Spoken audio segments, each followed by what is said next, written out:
Hello, नमस्कार. श्री स्वामी समर्थ. कसे आहात सर्व? मस्त ना? तर मस्त असायला पाहिजे. आपल्या एका नवीन ब्लॉगमध्ये माझ्या गोड ताईंचे व मैत्रिणीचे ताईंनो मनापासून खरंच खूप खूप स्वागत आहे. तर आज श्रीकृष्ण जन्माष्टमी, तर आपण मस्त असे लाडू मी बनवणार आहे. तर ह्या लाडूला गोविंद लाडू किंवा सुदामा लाडू असे म्हणले जातं.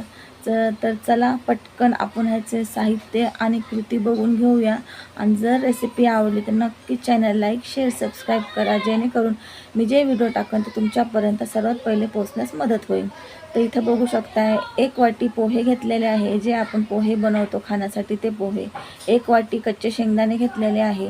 अर्धा वाटी सुकं खोबरं घेतलेलं आहे. तुम्ही 1 वाटी करू शकता, किसून घेतलं. 1 वाटी गूळ घेतलाय.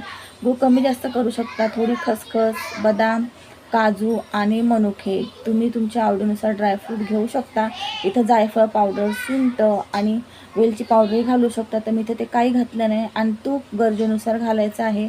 जर तुम्हाला जास्त तूप पाहिजे असेल तर जास्त तूपही घालू शकता.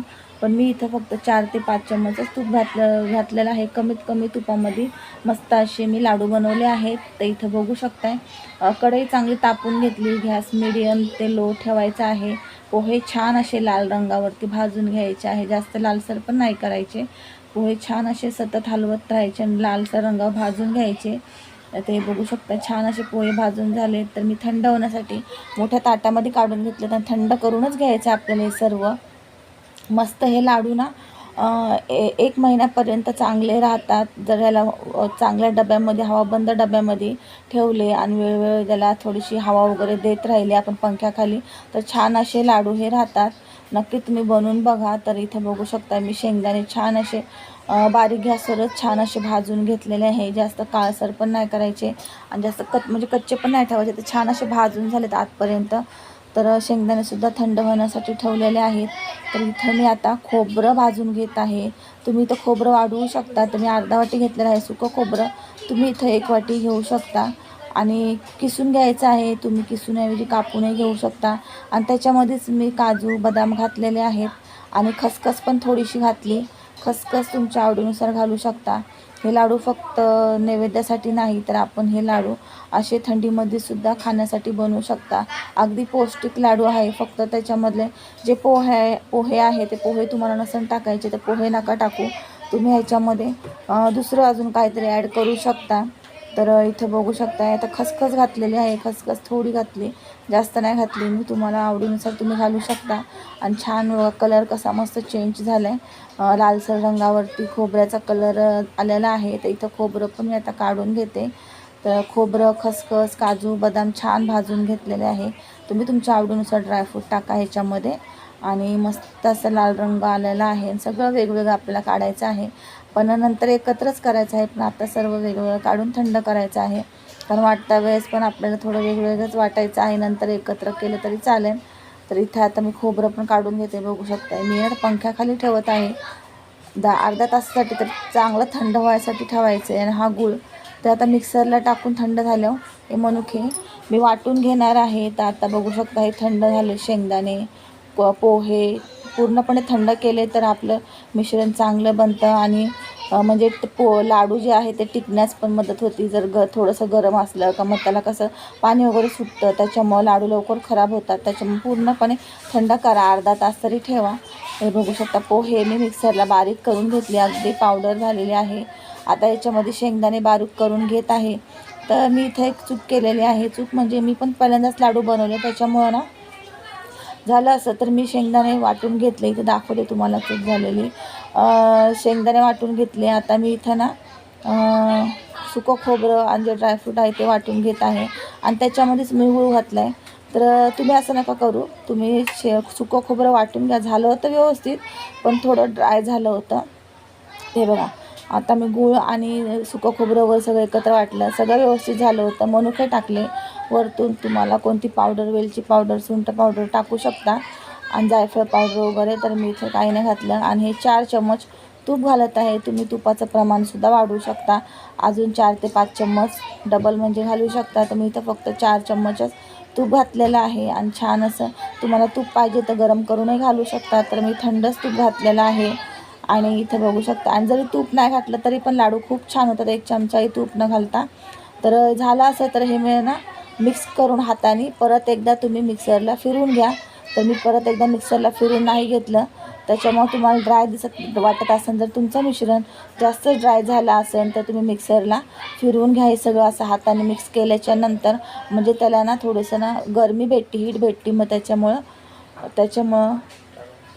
त्याच्यामुळं ना हे म्हणजे लाडू लवकर वळण्यास मदत होते. तर माझे पण व्यवस्थित झाले होते, पण मी तुम्हाला सांगते. आणि बघा आता असं मिक्स केलं तुम्ही ना मिक्सरला एकदा फिरून घ्या सगळं, म्हणजे त्याला थोडासा चिकटपणा अजून येतो, लाडू वळण्यास मदत होती लवकर. तर मी तसं काय केलं नाही, तर तुम्ही करा. आणि जर असे पण जमत असेल तर ठीक आहे. तरी बघू शकता मी पूर्णपणे मिक्स झालेलं आहे गूळ आणि सर्व मिश्रण. तर मी आता लाडू बांधून घेत आहे.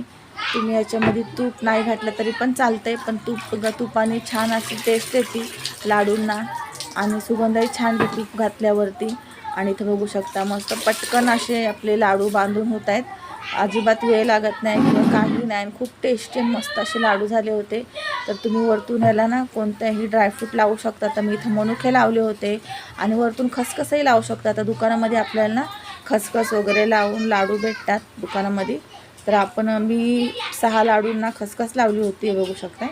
आणि बाकीचे लाडू मी असेच नॉर्मली प्लेन केले होते. तर खसखस लावलेलेही लाडू छान लागत होते आणि जे प्लेन होते खसखस न लावता तेही लाडू खूप छान झाले होते. नक्की बनवून बघा. आणि कशी वाटली रेसिपी तेही मला कमेंट करून सांगा. चला आता सगळे लाडू मी बांधून घेत आहे, तुम्हाला दाखवते. इथे एक लाडू बांधला आहे, आता अजून 1-2 लाडू तुम्हाला बांधून दाखवत आहे, ते बघू शकताय. आणि एवढ्या मिश्रणाचे ना माझे 23 लाडू झाले होते, 23 ते 24 लाडू झाले होते. एक लाडू छोटा झाला होता. तर 23-24 लाडू झाले होते. जास्त वेळ पण लागत नाही, फक्त आपल्याला ते भाजण्यासाठी जो वेळ लागतो तेवढाच. आणि थंड होण्यासाठी बस पंख्याखाली ठेवलं का अर्ध्या तासाच्या आत आपलं मिश्रण सर्व थंड होतं. तर बघू शकता थोडंसं हाताने घुळून घ्यायचं आहे लाडू बनवून झाल्यावर, म्हणजे त्याला ना चकाकी येते, कशी शाईन येते लाडूला. ते बघू शकताय मस्त असे लाडू झालेले आहेत. तर मी खसखस लावत आहे. 6 लाडूंना तुम्हाला सांगितलं खसखस लावून घेतली. खसखस लावल्याने अजून छान दिसत होते लाडू.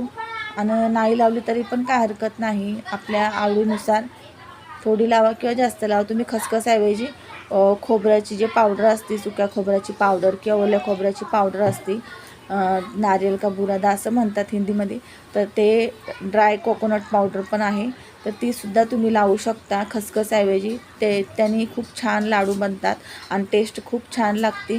असे दोन्ही प्रकारे सांगितलेले आहे तुम्हाला मी. खसखस किंवा खोबऱ्याचे पावडर लावू शकता किंवा असे प्लेनही करू शकता. तुम्हाला जसे आवडत तशाप्रमाणे तुम्ही करू शकता. तर इथं बघू शकताय सर्व लाडू मी बांधून घेत आहे. अजिबात वेळ किंवा काही झंझट किंवा काही म्हणजे हे लागत नाही लाडू बनवण्यासाठी. पटकन लाडू 23 ते 24 लाडू झाले होते. बघू शकता किती मस्त असे लाडू झाले होते.